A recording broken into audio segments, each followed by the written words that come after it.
미셸 괜찮니? 정신 좀 차려봐.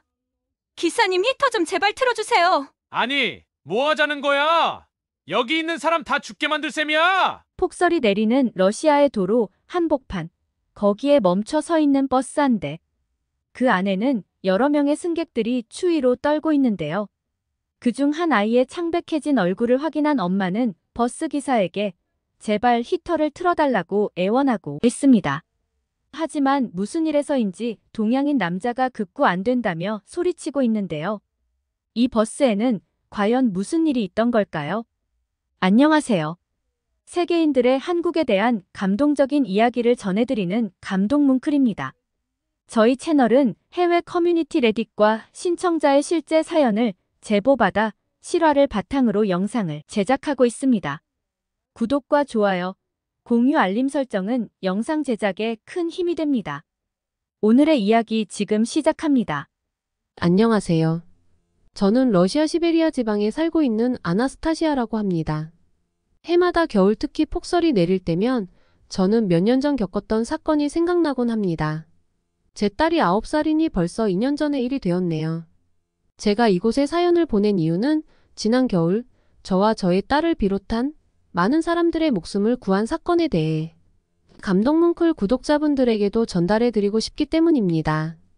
정말 그분들이 없었다면 그날 고속버스에 있던 사람들 모두 사랑하는 가족들을 다시는 보지 못했을 겁니다.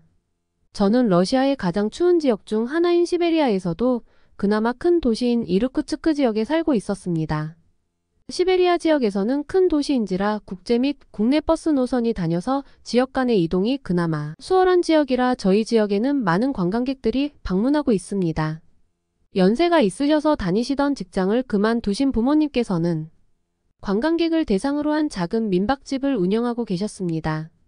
저는 그 민박집의 외동딸로 자랐습니다. 학기 중에는 학교를 가고 방학 때는 부모님을 도와드리고 가끔 동네 친구들과 만나서 놀고 그렇게 특별할 것 없이 평범한 고등학생이었습니다. 그렇게 무난하게 대학교에 진급하여 남자친구도 사귀고 행복한 나날을 보내고 있었습니다. 그러던 어느 날 제 삶을 송두리째 바꾼 사건이 일어났습니다. 같은 동네, 같은 대학을 다니던 남자친구와의 사이에서 아기가 생겨난 거죠. 처음 사실을 알았을 때 어떻게 해야 할지 난감했습니다. 어렸을 때부터 같은 동네에서 지냈고 고등학교, 대학교도 쭉 같이 다녔던 믿음직했던 남자친구였기에 저는 망설임 없이 털어놓았습니다. 그런데 제 믿음이 너무 컸던 걸까요? 남자친구는 매우 당황하더니 저한테 왜 조심하지 않았냐고 하면서 자신은 아이를 키울 자신이 없다고 했습니다. 남자친구도 경황이 없을 거라 생각하고 우리는 조금 생각할 시간을 갖기로 했습니다. 그렇게 며칠 후 남자친구에게 연락을 했으나 연락이 되지 않았고 그 친구 집에 찾아갔는데 그 가족들 모두 마을을 떠나고 난 뒤였습니다. 평소에 부모님들께서도 서로 왕래가 있으셔서 그 집 소식을 부모님께 여쭤보니 아들이 좋은 취업 자리가 생겼는데 부모님을 모시고 가고 싶다고 해서 갑자기 이사를 가게 됐다고 하더라고요. 그 말을 들었을 때 정말 하늘이 무너지는 것 같았습니다. 저희 부모님께서는 연로하시고 워낙 보수적이셔서 쉽게 말을 꺼낼 수 없었습니다. 하루가 틀리게 제 배가 점점 불러왔고 옷으로 가리려고 했지만 더 이상 부모님을 속일 수는 없었습니다. 그래서 어렵게 부모님께 말씀드렸는데 부모님께서는 큰 충격을 받으셨습니다. 외동딸의 늦게 얻은 딸이라서 애지중지 저를 키우셨는데 그렇게 믿었던 딸에게 너무 큰 실망을 하셨기에 그걸 보고 있는 제 마음도 편하지 않았습니다. 온 동네에 소문이 날게 뻔하니까요. 그래서 저는 당장 애를 낳을 때까지 집을 떠나 있기로 결심했습니다. 그동안 부모님을 도와드리며 받은 용돈과 방학 동안 했던 아르바이트를 통해 모아두었던 돈을 가지고 일자리를 좀 더 쉽게 구할 수 있는 대도시로 떠났습니다. 점점 배가 불러왔기에 정직원이 아닌 아르바이트 파트타임으로 일을 하면서 소중한 딸을 출산하고 열심히 살아왔습니다. 감사하게도 부모님의 지속적인 지원으로 매달 조금의 생활비가 부모님의 선물이 되어 제게 힘이 되었고 그 덕분에 어려움 속에서도 생활을 유지할 수 있었습니다. 그러나 부모님의 지원이 없었다면 삶을 감당할 수 없을 정도로 어려웠기에 부모님께 무한한 감사함을 느끼면서도 부족한 부분에서는 마음이 무거웠습니다. 부모님께 잘 사는 제 모습을 보여드리고 싶었지만 부모님 도움 없이는 어려운 상황에서 살아가고 있어서 부끄러움과 죄송함이 함께 있었습니다. 하루하루 살고 먹기에 바빠서 저는 1년에 딱 2번 추수감사절과 크리스마스에 안부전화 통화를 하는 게 다였습니다. 시간이 흐를수록 부모님께서는 저와 제 딸을 몹시 보고 싶어 하셨습니다. 하지만 안정적인 직장을 얻어 부모님과 함께 할 수 있는 날을 꿈꾸면서 저는 더욱더 열심히 살았습니다. 밝고 기쁜 소식을 전하고 싶었지만 혼자 딸을 키우며 살기에 아직 이 세상은 녹록지 않더라고요.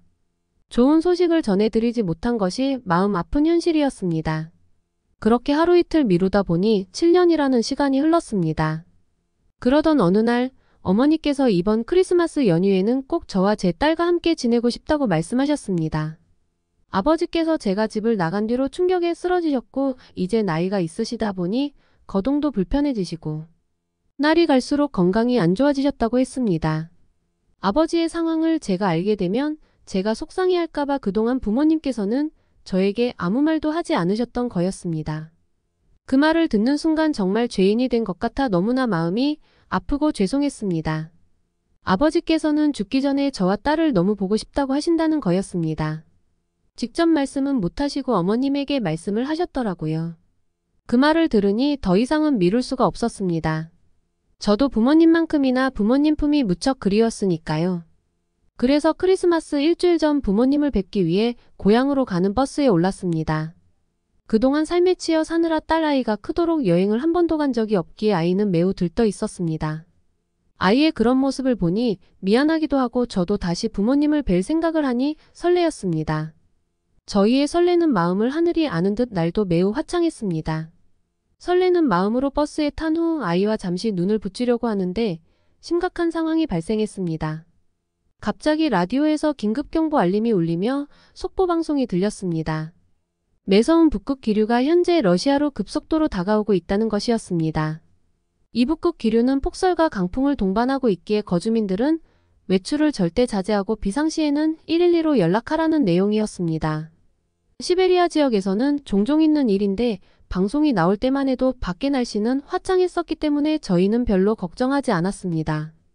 전날 새벽까지 일을 하고 짐을 싸느라 몹시 피곤했던 저는 잠시 잠이 들었습니다. 한 20분쯤 흘렀을까요? 사람들의 웅성거리는 소리가 들리기 시작했습니다. 잠결에도 버스가 멈춘 것 같았어요. 처음에는 정지 신호를 받았나 보다 하고 신경 쓰지 않았는데 한참이 지나도 버스가 움직이지 않아 이상한 낌새에 눈을 떴습니다.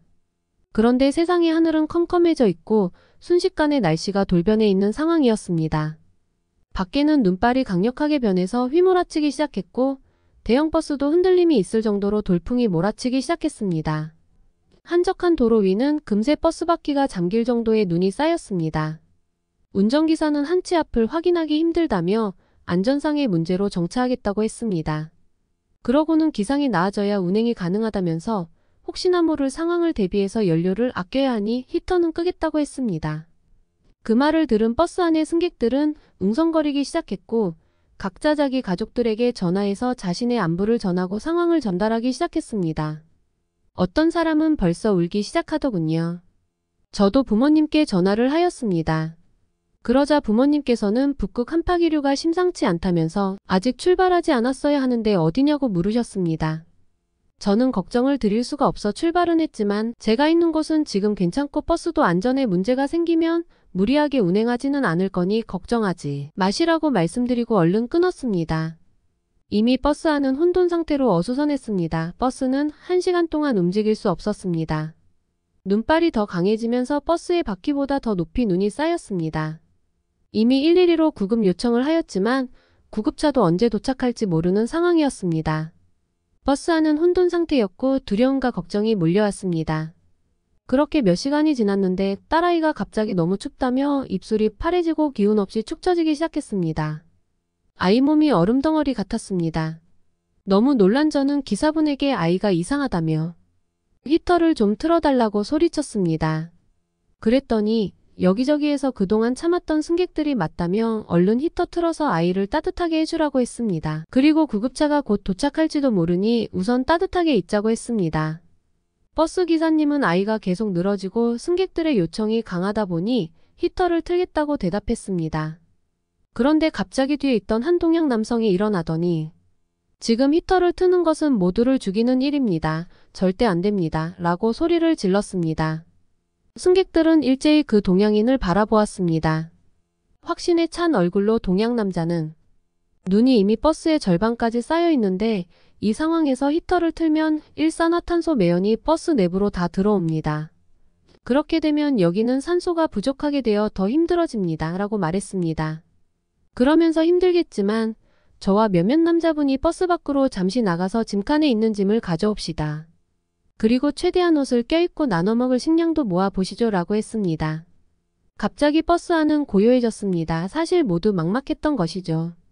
극한의 한파가 몰아치는 지금 상황에 이 많은 승객들의 짐을 꺼내기 위해선 버스 옆으로 쌓인 눈도 치워야 하고 짐 또한 매우 많았기 때문이었죠.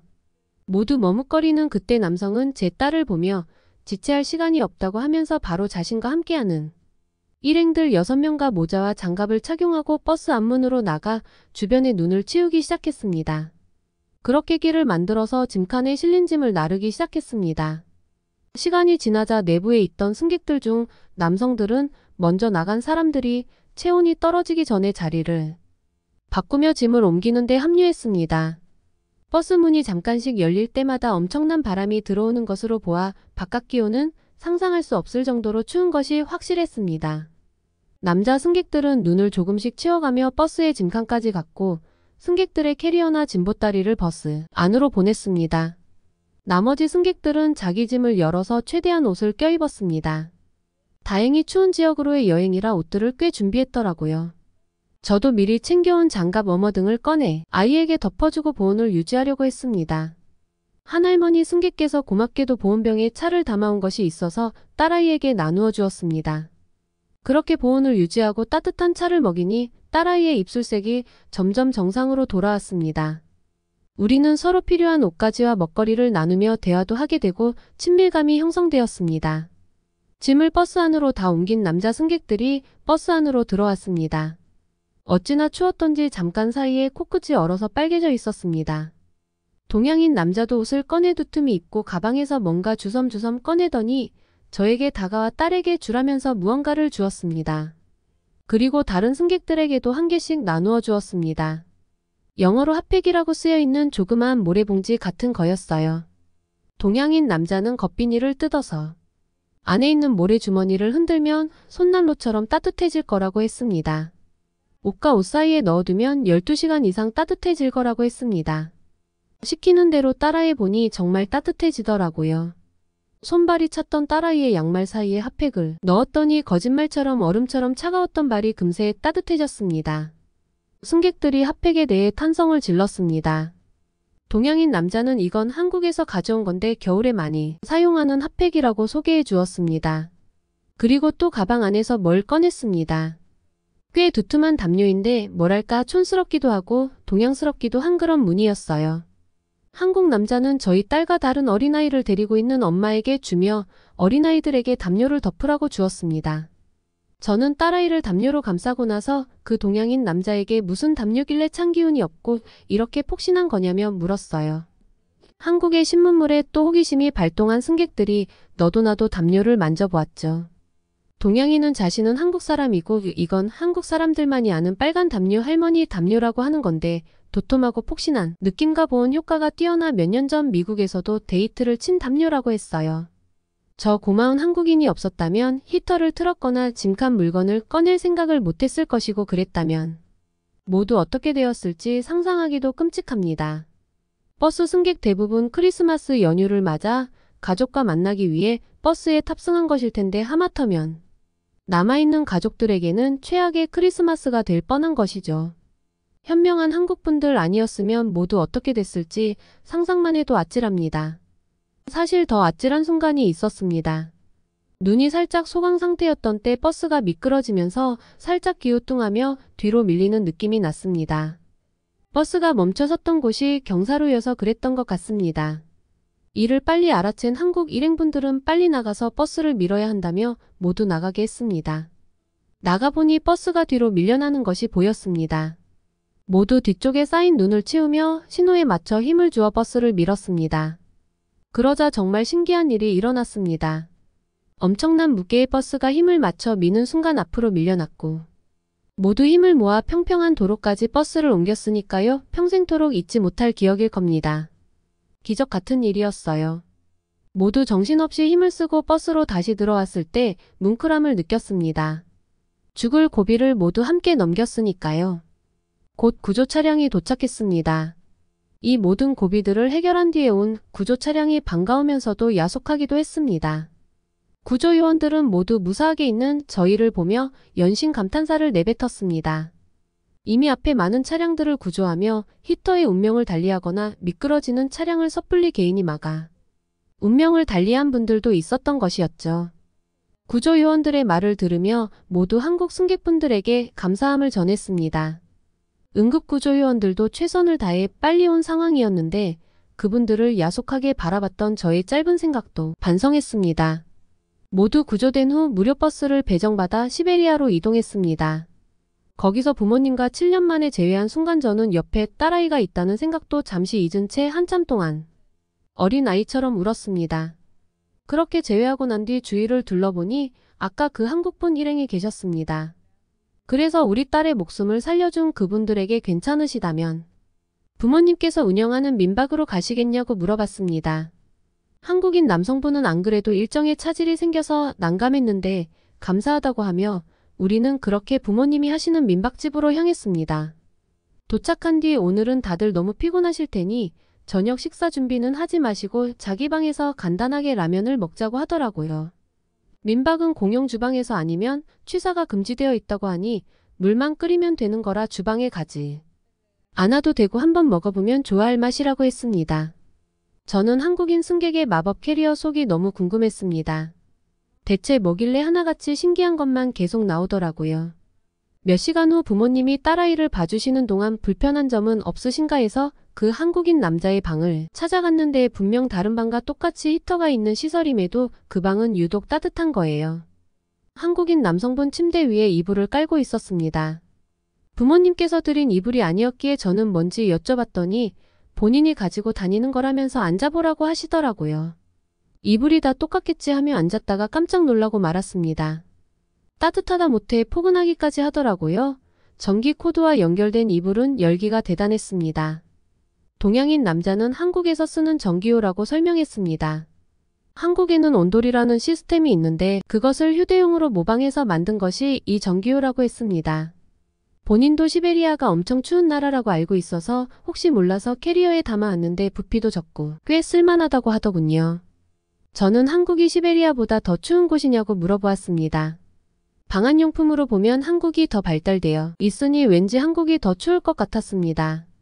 동양인 남자는 껄껄 웃으며 그럴 리가 있겠냐며 시베리아의 겨울은 영하 40에서 50도까지 기온이 떨어지는 극한 추위로 유명하지만 한국은 사계절이 있는 나라라고 했습니다. 저는 동양인 남자에게 전기요를 어떻게 구매할 수 있는지 물어보았습니다. 그리고 부모님께 이런 신기한 물건이 있다고 말씀드린 후 이렇게 설치해 놓으면 다른 민박집보다 훨씬 여행객들이 많이 올 것이라고 말씀드린 뒤 인터넷을 통해 한국의 전기요와 빨간 담요를 각각 10개씩 구입해서 부모님 민박집 방마다 배치해 두었습니다. 그 후로 어떻게 되었느냐고요? 저희 부모님 민박집을 다녀간 여행객들이 생전 그런 곳은 처음 본다고 하며 호텔보다 더 따뜻한 곳, 시베리아의 한여름이라며 SNS에 후기를 마구 올려주었습니다. 또 유명 여행 유튜버가 직접 촬영하여 영상까지 올려서 엄청난 조회수를 얻었더라고요. 그 영상을 보고 찾아오신 여행객들로 인해 부모님 민박집은 정말 대박이 났습니다. 그래서 저는 편찮으신 아버님을 대신해 다시 고향으로 돌아와 어머님과 함께 민박집 운영을 돕고 있습니다. 지금은 5개월 정도 방이 다 예약이 되어 있는 상태입니다.